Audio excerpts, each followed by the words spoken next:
ආයුබෝවන් දුවේ පුතේ අද මේ වීඩියෝ එකෙන් කතා කරන්න බලාපොරොත්තු වෙන්නේ සන්නි අකුම හෙවත් 18 සන්නිය පාඩම පිළිබඳවයි. මෙය අපොස උසස් පෙළ විභාගයේ දරුවන්ට විෂය නිර්දේශය අන්තර්ගත පාඩමක් වෙනවා. අපි බලමු සන්නි අකුම හෙවත් 18 සන්නිය කියන්නේ මොකක්ද කියලා. සන්නි අකුගේ ඇල්ම බැල්ම නිසා ඇතිවන්නා වූ රෝග මගහරවා ගනුවස් ඒ යකා ප්‍රධානව එම සමාගමට අයත් අන් යකුන් උදෙසා පවත්වනු ලබන පුද පූජා ඇතුළත් ශාන්ති කර්මය තමයි දුවේ පුතේ සන්නි අකුම කියන්නේ.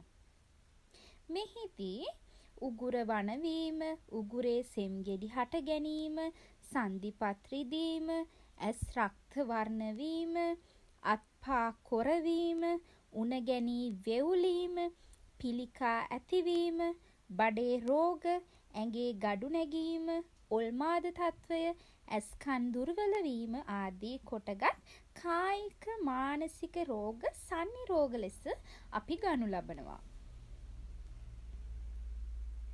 මායන් 18ක්, ජර 18ක්, වලිප්පු 18ක්, ගුල්ම 18ක් වශයෙන් සන්නි රෝග එක් එක් ආකාරයේ 18ක් බැව් භූත විද්‍යා නියමයන්ට යටත්ව අපිට දැනගන්න පුළුවන් වෙනවා. දුවේ පුතේ සන්නි රෝග 18ක් වෙනවා. සන්නි රෝග 18 ගත්තහම මරු සන්නිය, අමුක්කු සන්නිය, වෙඩි සන්නිය, කන සන්නිය, බිහිරි සන්නිය, ගොළු සන්නිය, කොර සන්නිය, මූර්තු සන්නිය, ගුල්ම සන්නිය, ජල සන්නිය, ගිනි සන්නිය, ඒ වගේම පිස්සු සන්නිය, වාත සන්නිය, භූත සන්නිය, පිත් සන්නිය, අභූත සන්නිය, දේව සන්නිය වගේම කෝල සන්නිය වශයෙන් සන්නි රෝග 18ක් දැනගන්න පුළුවන්. මේ පිළිබඳව කවි වලින් අන්තර්ගත වෙනවා නම් වරම් ඉල්ලන්නේ මගේ කිම්ද මම දෙන වරය මෙතොපට නරන් අල්ලා වාත පිත් සෙම් තුන් දොසින් සැම ලෙඩ කරන්නට දෙවව් වරමක් විසල් පුරවැද ලිච්ඡවීන් වනසා දමන්නට යමව් කියමින් එකුන් විස්සම ගොසින් පනපුව විසල් පුරයට. දුවේ පුතේ මේ කවි පාඩම් කිරීම ඉතාමත් වැදගත් වෙනවා විභාගයට ඕගොල්ලන්ට පිළිතුරු ලියනකොට. ආයුර්වේදයේ පෙන්눔 කරන සන්නි රෝග හා සන්නි අකුන් ඇති කරන්නා වූ රෝග ලක්ෂණයන් අතර ඇත්තේ සමානතාවයක්. ශල්‍ය, ශාලාක්‍ය, කාය චිකිත්සා, භූත විද්‍යා, කෞමාර බුද්ධ්‍ය, විෂතන්ත්‍ර, රසන තන්ත්‍ර, වාජීකරණයයි කොටස් 8කින් සමන්විත අෂ්ටාංගික ආයුර්වේදයේ සිව්වන ස්ථානය හිමිවන්නේ භූත විද්‍යාවටයි.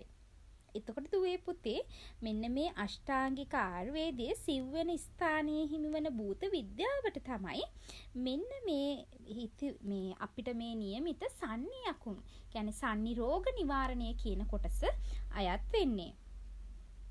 භූත විද්‍යා නියමයන්ට අනුව දේවතා, අසුර ගාන්ධාර්ව, යක්ෂ රාක්ෂ, පිසාච ආදීන්ට ආවේනික ගතිසිරිත්, රුචි වර්ණ, විමාන, ප්‍රියකෑම, වාහන ආදී ලක්ෂණ ඇත්තාසේම ඔවුන්ගෙන් ඇතිවන දෝෂන්ධකාර වලින් අත් මිදීම සඳහා ගත යුතු ක්‍රියාමාර්ග තමයි දුවේ පුතේ සන්නි අකුම හෙවත් 18 සන්නිය ශාන්ති කර්මයෙන් අපිට කරනු ලබන්නේ.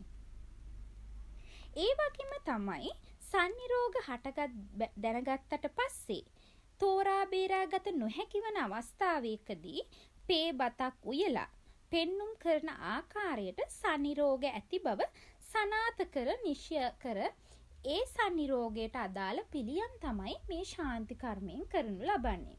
ඒ කියන්නේ දුවේ පුතේ සන්නි රෝගයක් ඇතිවන ආතුරයාට ඒක එකම සන්නි රෝගයක් තියෙන්නේ නැහැ. විවිධ ආතුරයින්ට විවිධ සන්නි රෝග තමයි දක්නට ලැබෙන්නේ. එතකොට මේ සන්නි රෝගයේ තියෙන විශේෂ ලක්ෂණ අනුව ඒ සන්නි රෝගය දැනගත්තට පස්සේ තමයි ශාන්ති කර්ම කරුවා ඒ සඳහා පිළියම් කරලා සන්නි අකුම හෙවත් 18 සන්නි ශාන්ති කර්මය කරන්නේ.